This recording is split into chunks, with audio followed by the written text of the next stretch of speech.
जय श्री सद्गुरुदेवाय नमः। जय श्री गणपति देवाय नमः। ओम नमो दामोदराय नमः। कार्तिक माह का महात्म्य 30वां अध्याय। कार्तिक मास की कथा करती भव से पार, 30वां अध्याय लिखूं हुई हरि कृपा अपार।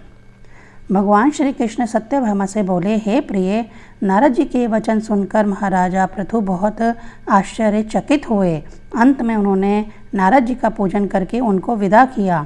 इसीलिए माघ, कार्तिक और एकादशी यह 3 व्रत मुझे अत्यधिक प्रिय हैं। वनस्पति में तुलसी, महीनों में कार्तिक, तिथियों में एकादशी और क्षेत्रों में प्रयाग मुझे बहुत प्रिय है। जो मनुष्य इंद्रियों पर विजय प्राप्त कर इनका सेवन करता है, वह मुझे यज्ञ करने वाले मनुष्य से भी अधिक प्रिय है। जो मनुष्य विधि पूर्वक इनकी सेवा करते हैं, मेरी कृपा से उन्हें समस्त पापों से छुटकारा मिल जाता है। भगवान श्री कृष्ण के वचन सुनकर सत्यभामा ने कहा, हे प्रभु, आपने बहुत ही अद्भुत बात कही है कि दूसरे के लिए पुण्य के फल से कलह को मुक्ति हो गई। यह प्रभावशाली कार्तिक मास आपको अधिक प्रिय है, जिससे पतिद्रोह का पाप केवल स्नान के पुण्य से ही नष्ट हो गया। दूसरे मनुष्य द्वारा किया हुआ पुण्य उसके देने से किस प्रकार मिल जाता है, यह आप मुझे बतलाने की कृपा करें। श्री भगवान जी कृष्ण जी बोले, हे प्रिय, जिस कर्म द्वारा बिना दिया हुआ पुण्य और पाप मिलता है, उसे ध्यान पूर्वक सुनो। सतयुग में देश, ग्राम तथा कुलों को दिया पुण्य या पाप मिलता था, किंतु कलयुग में केवल कर्ता को ही पाप तथा पुण्य का फल भोगना पड़ता है। संसर्ग न करने पर भी यह व्यवस्था की गई है, या संसर्ग से पाप व पुण्य दूसरों को मिलते हैं, उसकी व्यवस्था भी सुनो। पढ़ाना, यज्ञ कराना और एक साथ भोजन करने से पाप पुण्य का आधा फल मिलता है। एक आसन पर बैठने तथा सवारी पर चढ़ने से, श्वास के आने जाने से पुण्य व पाप का चौथा भाग जीव मात्र को मिलता है। छूने से, भोजन करने से और दूसरे की स्तुति करने से पुण्य और पाप का 6वां भाग मिलता है। दूसरे की निंदा, चुगली और धिक्कार करने से उसका 7वां भाग मिलता है। पुण्य करने वाले मनुष्य की जो कोई सेवा करता है, वह सेवा का भाग लेता है और अपना पुण्य उसे देता है। नौकर और शिष्य के अतिरिक्त जो मनुष्य दूसरे से सेवा करवा कर उसे पैसे नहीं देता, वह सेवक उसके पुण्य का भागी होता है। जो व्यक्ति पंक्ति में बैठे हुए भोजन करने वालों की पत्तल लांघता है, वह उसे जिसकी पत्तल उसने लांघी है, अपने पुण्य का 6वां भाग देता है। स्नान तथा ध्यान आदि करते हुए मनुष्य से जो व्यक्ति बातचीत करता है या उसे छूता है, वह अपने पुण्य का 6वां भाग दे डालता है। जो मनुष्य धर्म के कार्यों के लिए दूसरों से धन मांगता है, वह पुण्य का भागी होता है। ठीक उसी प्रकार जिस प्रकार की दान करने वाला पुण्य का भागी होता है, जो मनुष्य धर्म का उपदेश करता है और उसके बाद सुनने वाले से याचना करता है, वह अपने पुण्य का 6वां भाग उसे दे देता है। जो मनुष्य दूसरों का धन चुरा कर उससे धर्म करता है, वह चोरी का फल भोगता है और शीघ्र ही निर्धन हो जाता है। और जिसका धन चुराता है, वह पुण्य का भागी होता है। बिना ऋण उतारे जो मनुष्य मृत्यु को प्राप्त होता है, उनको ऋण देने वाले सज्जन पुरुष पुण्य के भागी होते हैं। शिक्षा देने वाला, सलाह देने वाला, सामग्री को जुटाने वाला तथा प्रेरणा देने वाला, यह पाप और पुण्य के 6ठे भाग को प्राप्त करते हैं। राजा प्रजा के पुण्य पाप के षष्ठांश का भोगी होता है। गुरु शिष्यों का, पति पत्नी का, पिता पुत्र का, स्त्री पति के लिए पुण्य का 6ठा भाग पाती है।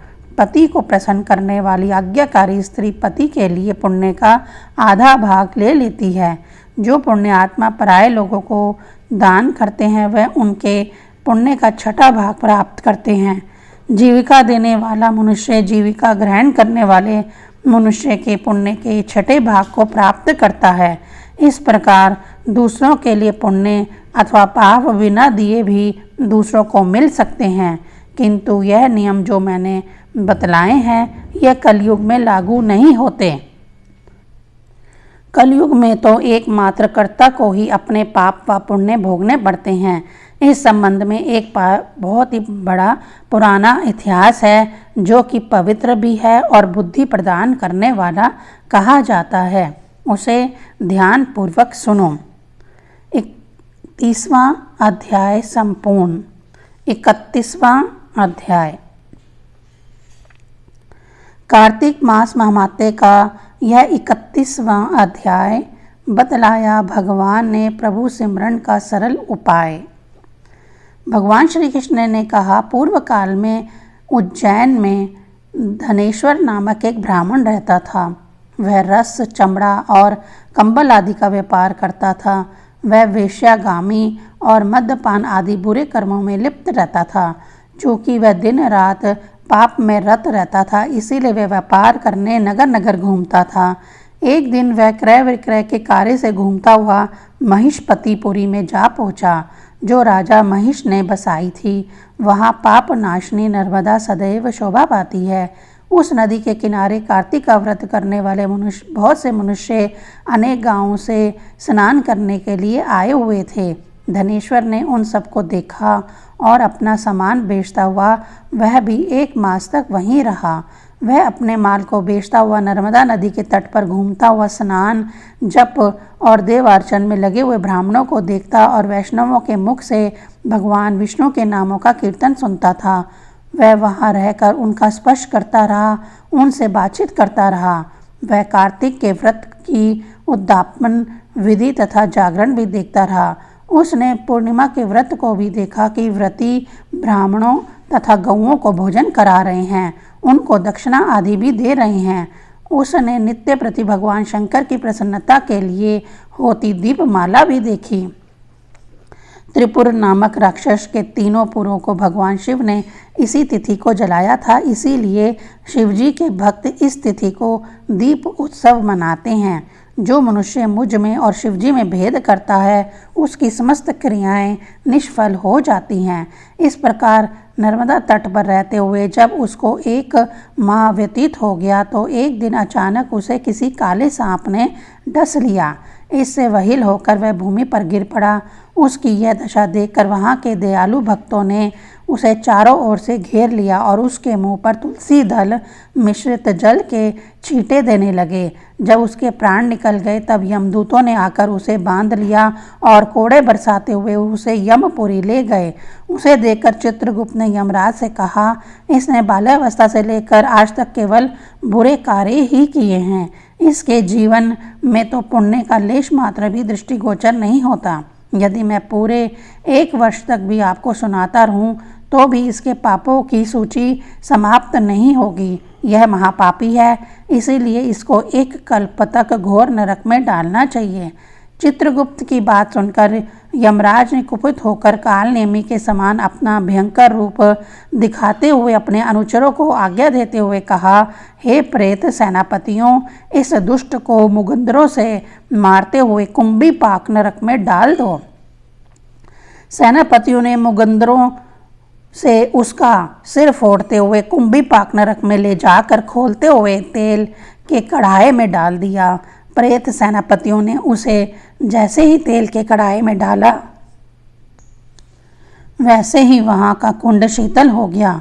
ठीक उसी प्रकार जिस प्रकार पूर्व काल में प्रहलाद जी को डालने से दैत्यों की जलाई हुई आग ठंडी हो गई थी। यह विचित्र घटना देखकर प्रेत सेनापति यमराज के पास गए और उनसे सारा वृत्तांत कहा। सारी बात सुनकर यमराज भी आश्चर्यचकित हो गए और इस विषय में पूछताछ करने लगे। उसी समय नारद जी वहाँ आए और यमराज से कहने लगे, सूर्य नंदन, यह ब्राह्मण नरकों का उपभोग करने योग्य नहीं है। जो मनुष्य पुण्य कर्म करने वाले लोगों का दर्शन, स्पर्श और उनसे के साथ वार्तालाप करता है वह उनके पुण्य का 6वां अंश प्राप्त कर लेता है। यह धनेश्वर तो 1 मास तक श्री हरि के कार्तिक व्रत का अनुष्ठान करने वाले असंख्य मनुष्यों के संपर्क में रहा है, अतः यह उन सब के पुण्याक्ष का भागी हुआ है। इसको अनिच्छा से पुण्य प्राप्त हुआ है, इसीलिए यह यक्ष की योनि में रहे और पाप भोग के रूप में सब नरक का दर्शन मात्र करके ही यम यातना से मुक्त हो जाए। भगवान श्री कृष्ण ने कहा, सत्यभामा, नारद जी के इस प्रकार कहकर चले जाने के पश्चात धनेश्वर को पुण्य आत्मा समझते हुए यमदूतों ने दूत को उसे नरक दिखाने की आज्ञा दी। 31वां अध्याय संपूर्ण। ओम नमो दामोदराय नमः।